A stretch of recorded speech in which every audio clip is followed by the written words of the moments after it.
Okay, so here we are back in one of our storage rooms, and this is where we keep all the handle material as well as the steel and some of the other components. And basically, I'm going to choose a handle type. First handle type we have is it's going to be man-made stuff like G10, Carta, and so forth.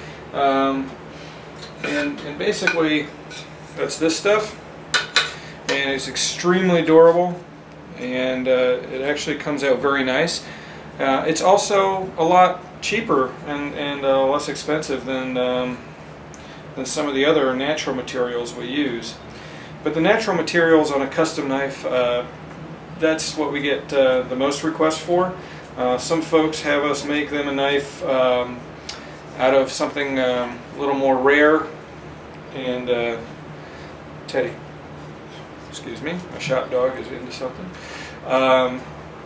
And then you know, they have us build another knife with something that's man-made, like G10 here. We have us a lot of different colors. We have sandwich colors, solid olive colors, and so forth. A lot of different options. Okay, so from there, why don't we look at some of the different wood options that we have, and we keep them in drawers here. And one of our more popular ones, for example, would be black ash burl. And black ash burl is a really beautiful wood, and it comes in different, everyone's unique, and I think that's the neat thing about some of these knives. These woods are all what we call stabilized woods, which means they've been impregnated with an acrylic polymer, and that makes them suitable for knife handle work. Basically, you can then use a lot of different kinds of woods that would not be suitable by putting an acrylic polymer in them.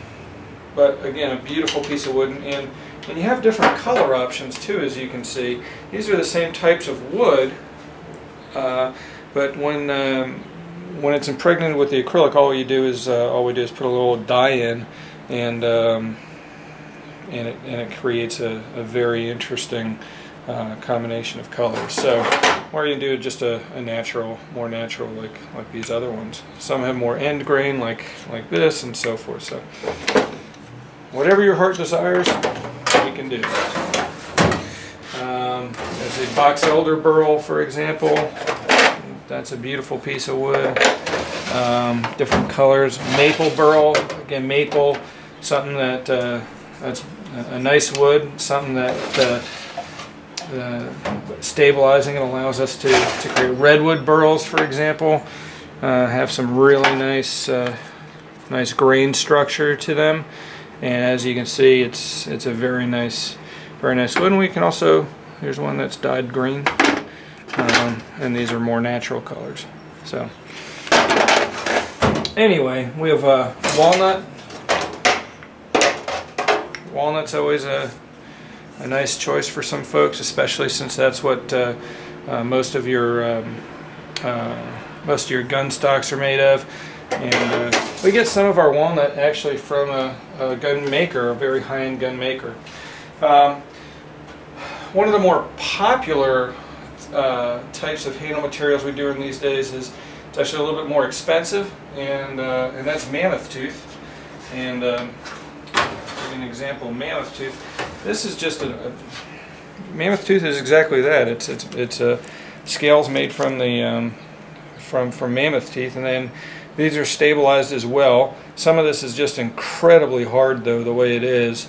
But you know, over the thousands and thousands of years it's in the ground, some of it does get a little porous, and so we'll go ahead and do the same type of stabilizing process, and in doing so, we can also inject some colors. These are natural. Here we have a lot of different types. Most of this comes from Siberia, although we also have some. Here's one that came from a dig in Texas. You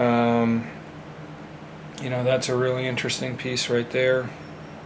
Anyway, we have dozens and dozens of these at any given time, and we also have some with various colors as well. For example, we can do red, greens, It's just got a little bit of color added to it. That's a really beautiful knife handle. Again, a more natural color, blues and whatnot, yellows. I just did a yellow one the other day, and I did a red one the other day that was really nice on a Kudu 2 model. Anyway, another one that is not so well known but becoming more popular here would be coral. This is a piece of brain coral, and this coral, by the way, is a fossilized coral, and we can dye it as well. This is a more natural color, and more end grain on something like this. Different colors again. It's just beautiful. It is harder to work with. Mammoth tooth is probably one of the hardest things to work with. This is going to make for an interesting knife one day for someone that enjoys purple. But you know, it is a very unique material. And we have some other things. This is stag horn, or stag antler, I should say. And stag is a great choice, and it's a very traditional choice. Compared to most of the companies out there that make knives out of stag or advertise stag, this is real. This comes from a sandbar stag, and it's you know, it's just absolutely 100% real. Of course, they drop their antlers every year and grow new ones and so forth, so it's not like we're killing the animal. But most of the big companies out there make an imitation stag antler, and what they use is a bone that they then shape into a stag-like shape, and then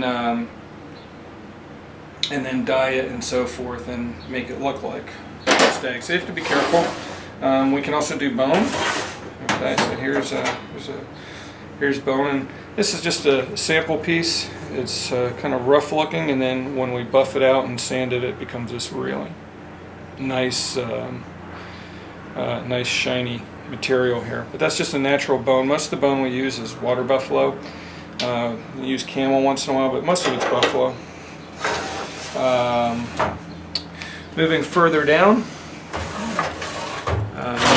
we can use ram horn, etc., etc. Here's another popular yet expensive material, and this is mammoth ivory. So this came from a fossil. This came from a mammoth thousands and thousands of years ago, and it's a beautiful ivory. Right now we have a ban and real issues doing elephant ivory. We do still have some elephant ivory in there, but we're not allowed to sell it. It came from pre-ban sources and so forth, but we're not allowed to sell that anymore. And if we do, it's got some real stipulations on it and so forth. So we've elected not to utilize that right now. But what we are using is a lot of the mammoth ivory, and it's nice. It has a high price point, but it is a beautiful, beautiful material. For this knife that we're working on, I think what we're going to do is use giraffe bone. Now, giraffe bone, this is actually the leg bone of a giraffe. This is actually one that I was able to take.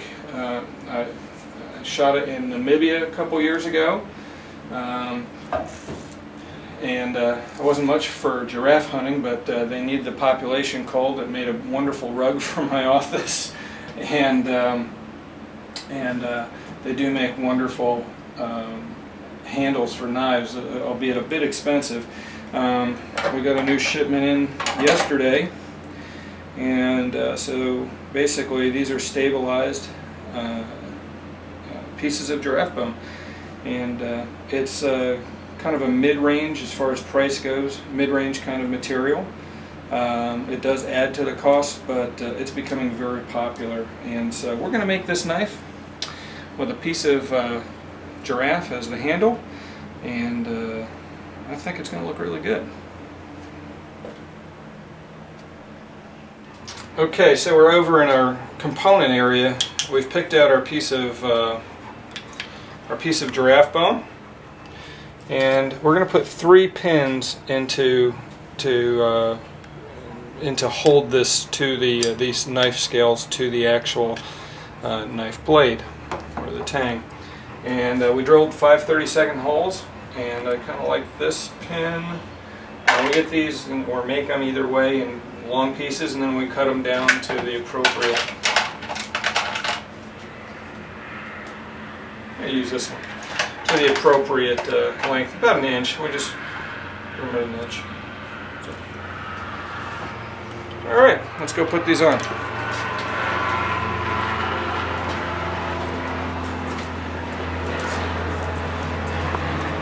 Okay, so what I'm going to do first is prepare the scales, and to do that we're going to just make sure we have the surface that touches the knife as even as we can get it, and then we're going to true up the end that's up against the bolster.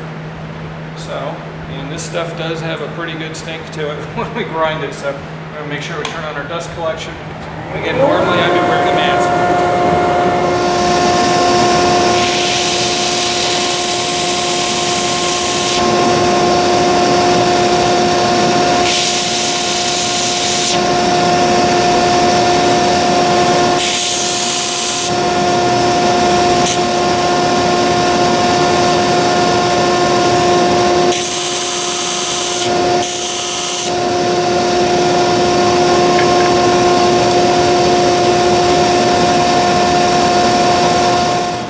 Okay, so what I've done is clamp the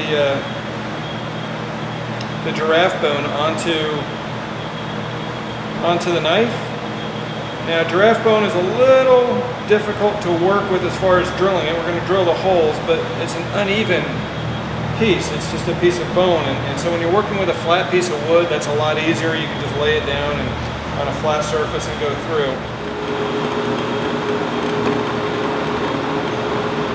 Okay, so that's the right side, now we'll do the left side.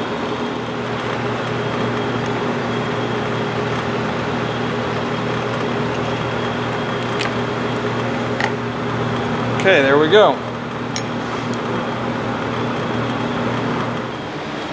So before we can put the handle on, we're going to want to prepare the surface of the knife here. And that's really important because we're going to be using some industrial epoxy to help hold the scales on. Now the pins really do the work as far as holding the scales on, but we're going to use epoxy as well that acts as a really good sealant, keeps any kind of moisture or water out of any kind of gaps that could form, and it does help hold it on as well. So to do that, I'm actually going to rough up the surface first by going over to the sandblasting area. We're going to sandblast it a little bit, really rough it up, and then we're going to use like a Dremel tool to go ahead and rough it up even more. So let's just do that real quick.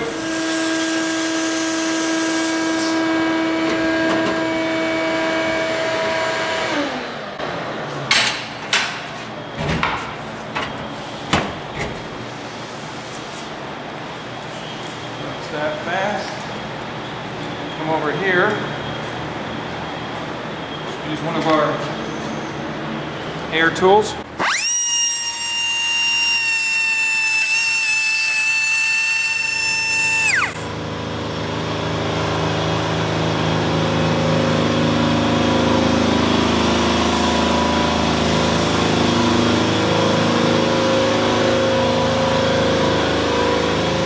Okay, so now we're ready to go ahead and put the scales on the knife. And we're going to use you see we have a few different epoxies laying around.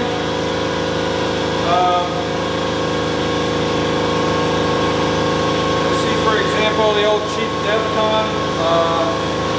If you see this on our workbenches, it's really used for nothing other than temporary, for the compressor stuff. This is really used for nothing other than temporary holds. For example, if we're putting on a temporary liner or a backing on something when we grind it. A lot of times with certain materials we're going to back it with a piece of paper or cardboard or something similar, plastic, and then that gets ground off. So there's no reason to use an expensive epoxy. In this case, we're going to go over to a very good high-strength, Loctite, high-salt E120 HP.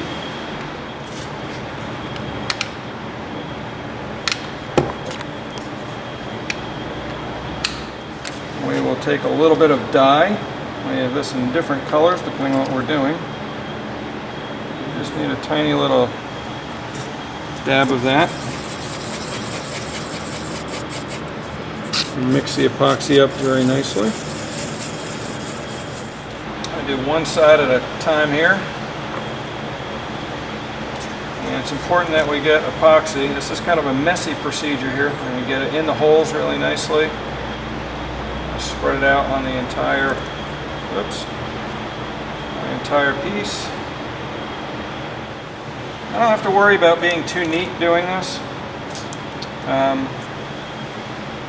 And the main reason being that anything that kind of flows over, really, for the most part, we're going to grind right off anyway when we grind the handle. So for me, I just really want to make sure I get a good coating all around.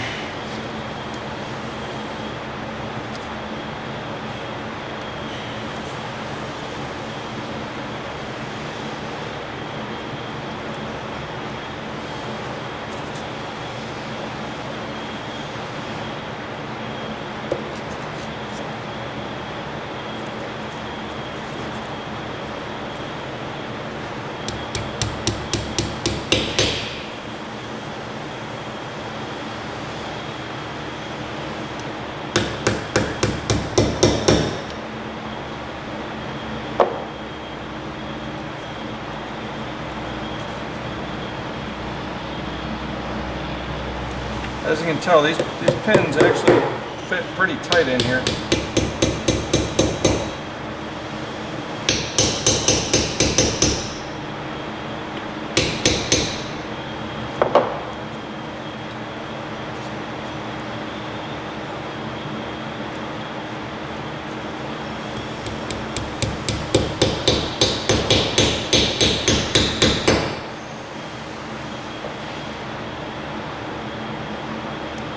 Great. Go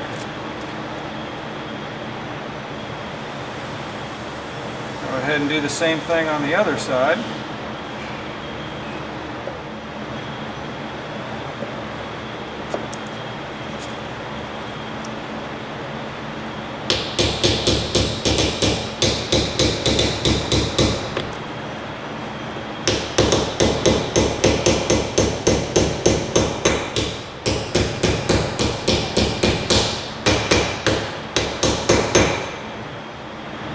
There we go.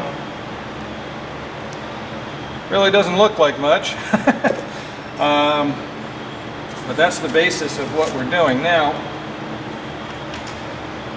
I'm going to clamp this down. Okay, so we're just barely finger tight. I mean, well, okay.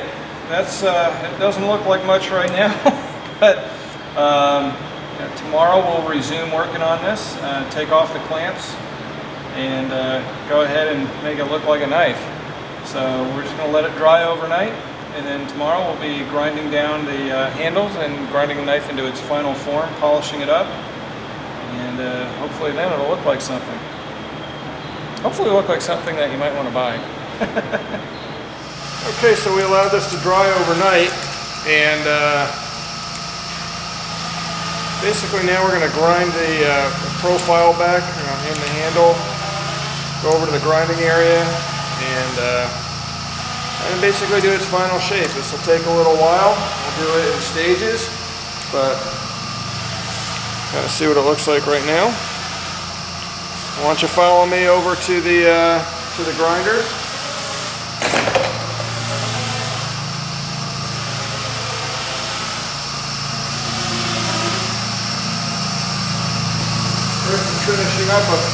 Chris is finishing up a cool one-off custom here on this grinder. This is a mammoth tooth built to spec for someone we've been working on for a while.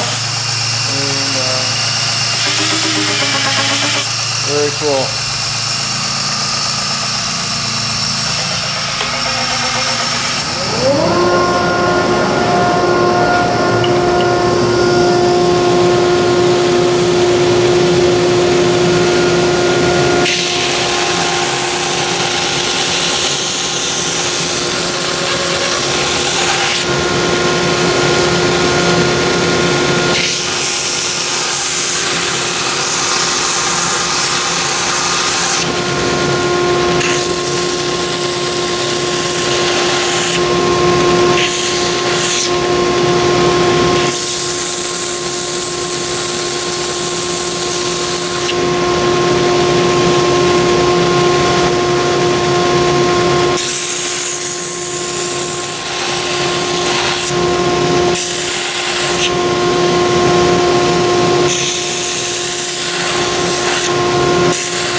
see the file work starting to show through here.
Like a knife, so that's always a good thing. I was saying earlier is that I just love when you kind of sand on any kind of the natural materials, and they kind of start to reveal themselves in their grain and whatnot. So anyway, we're going to do a little bit of hand sanding on here now in the knife vise, just in some of the more intricate areas. I'm going to use a 400 grit and 600 grit.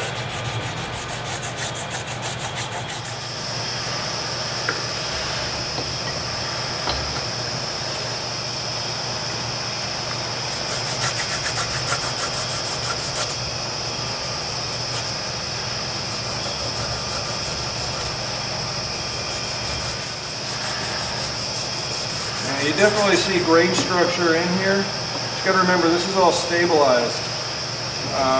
Meaning that's all filled with acrylic. There's absolutely nothing wrong structurally with it. It adds some really cool character.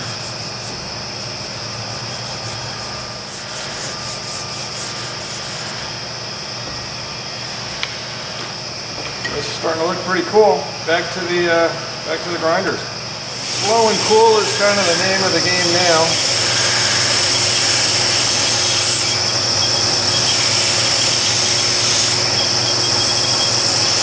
You can see why we use these flexible belts. They kind of just help us go right into the contour of the piece that we're working on.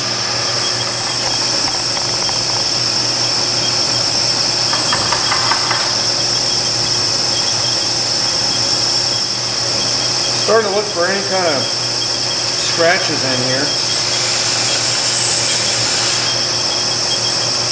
One right here on the end, and that's just one of the previous grits of sandpaper. And I don't see it anymore. And now we're going up to a 800 grit.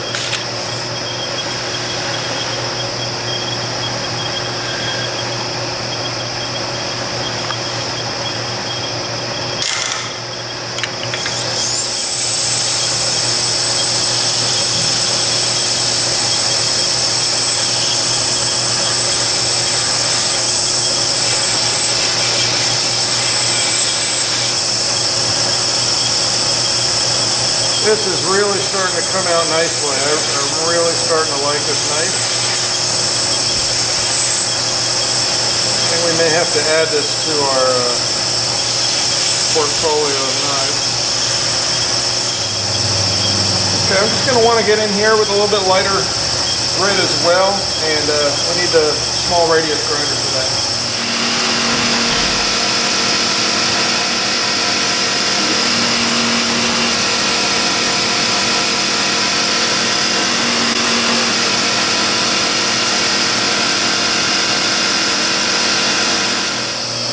Put a nice polish on the whole thing. Use a little different compound and whatnot for the steel parts.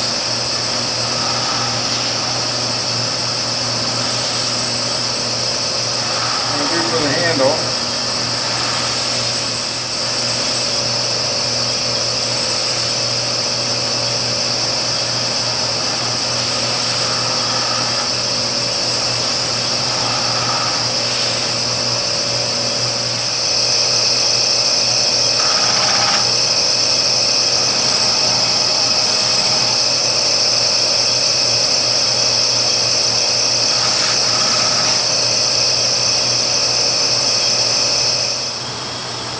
Switch out the buffing wheels here.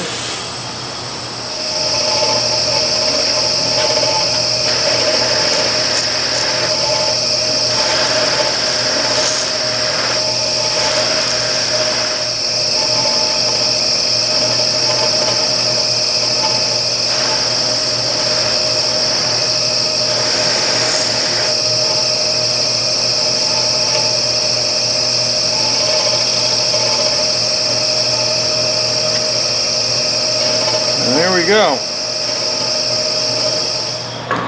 Taking the tape off. Usually we don't do this at the same time, so this is kind of cool.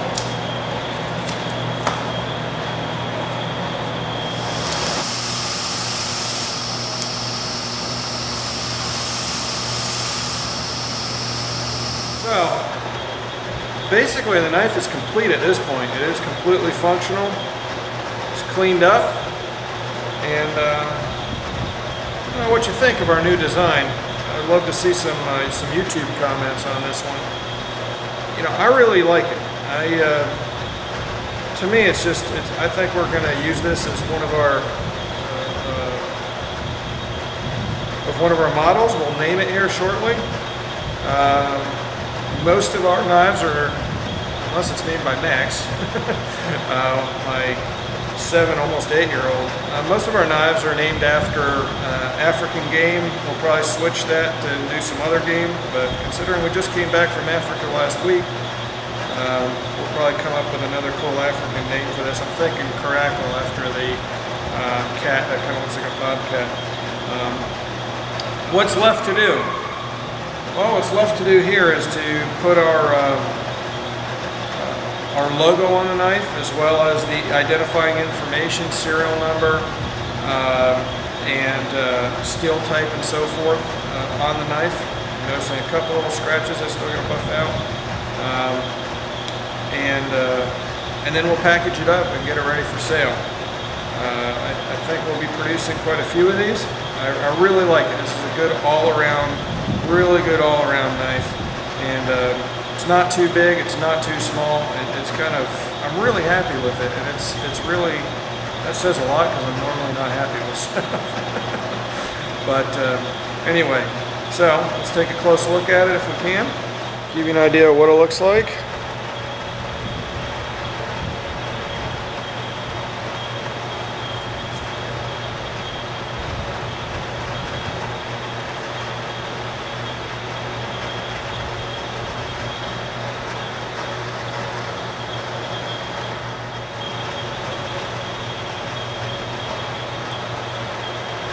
Okay, so right now at this point what we're going to do is go ahead and laser engrave our logo and so forth, take pictures and package it up.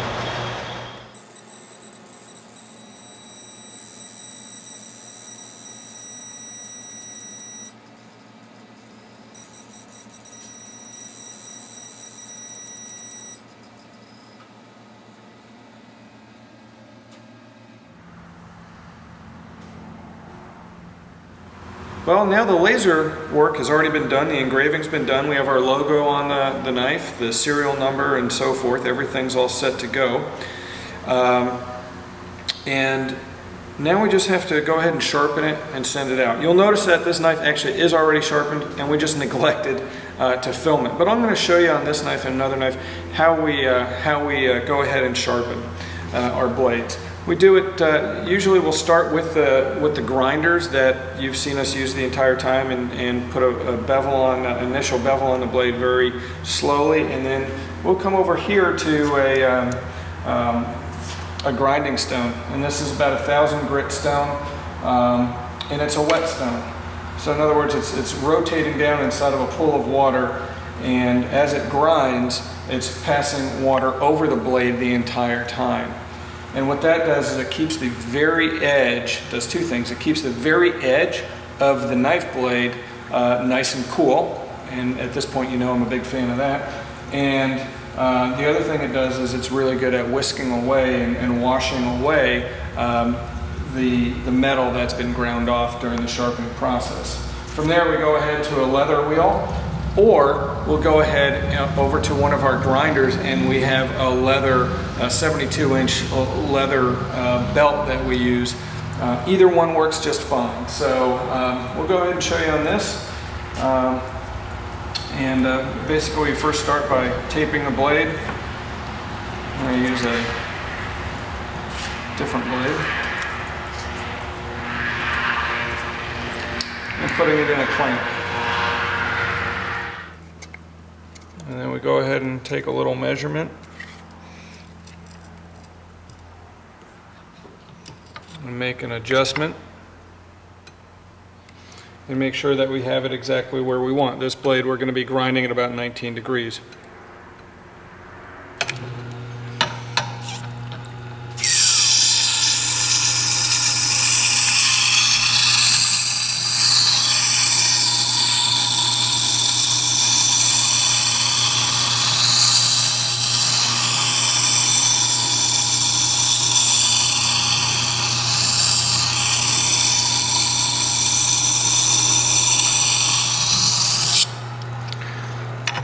It's important that we get that evenly on both sides so that you have a nice even bevel. And we keep doing that until we get a nice wire edge. Okay, once we've completed that, we're going to go ahead. I'm going to use the leather wheel on this. This machine actually turns quite slow. Only about 200 RPM, actually a little bit less. And we will dress that. We'll dress the wheel.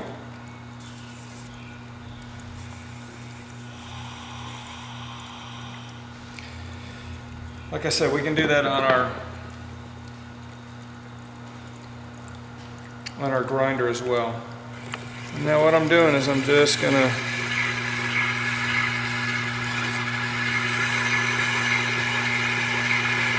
run this across the leather at the correct angle. It's really going to make that razor sharp. A lot of people ask how we test these and how do we make sure that they're perfectly sharp. And the way we do that is we cut paper. Now you can cut copy paper, which will work quite nicely, or newspaper. We actually use cigarette rolling paper. If your knife can cut that, you're good to go. And you can make it too sharp for your customers too. So we tend to ask how our clients want it, our customers want the knife sharpened.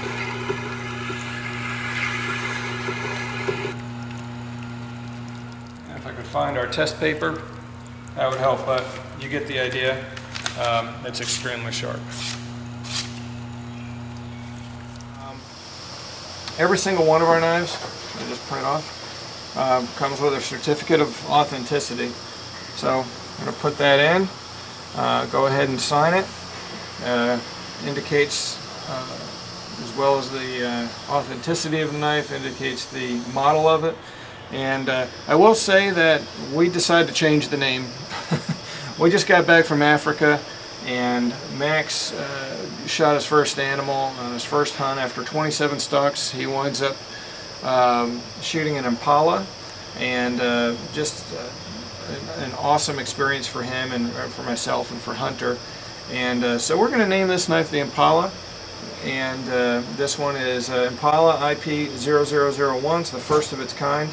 The knife steel, CPM 154, CM high performance stainless steel. It's came out to average hardness test of 60.5. And the hand file work is vine and thorn, and the handle material is giraffe bone. So I'm going to go ahead and sign this, and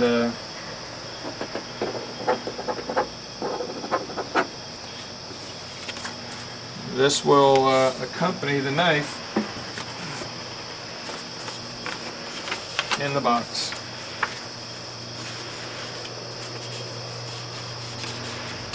Okay, why don't you follow me into one of our other storage rooms here.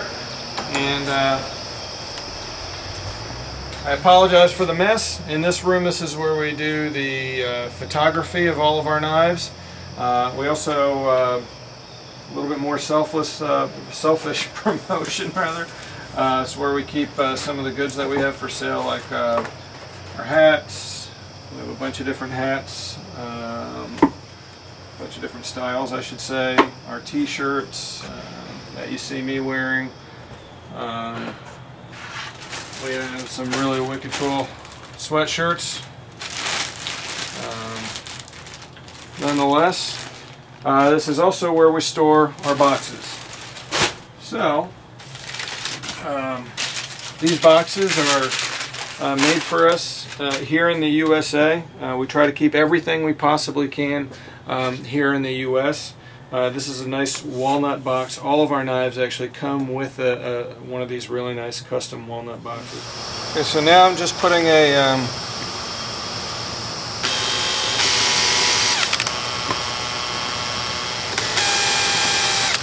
little latch on it.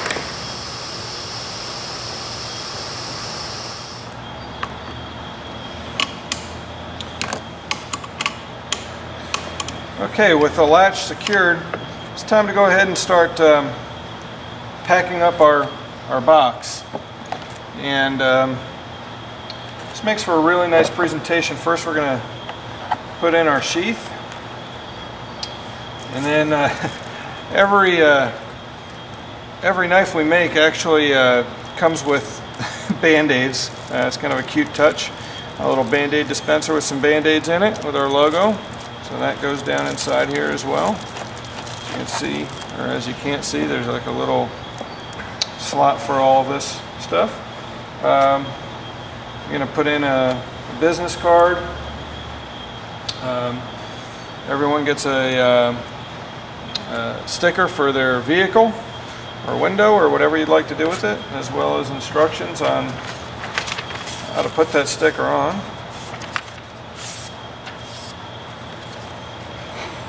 And then we come out with the certificate that we printed out earlier.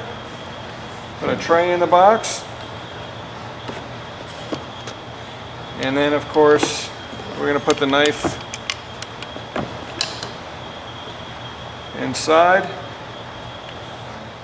It's going to look really, really nice in the box, the way you'll get it. Of course, packaging it this way is something that really also makes for a wonderful gift idea. You can see the tray just sits down nicely inside the box, so when you open the box, you know something special is awaiting you. And that's it. There you go. Ready to be shipped off to a customer.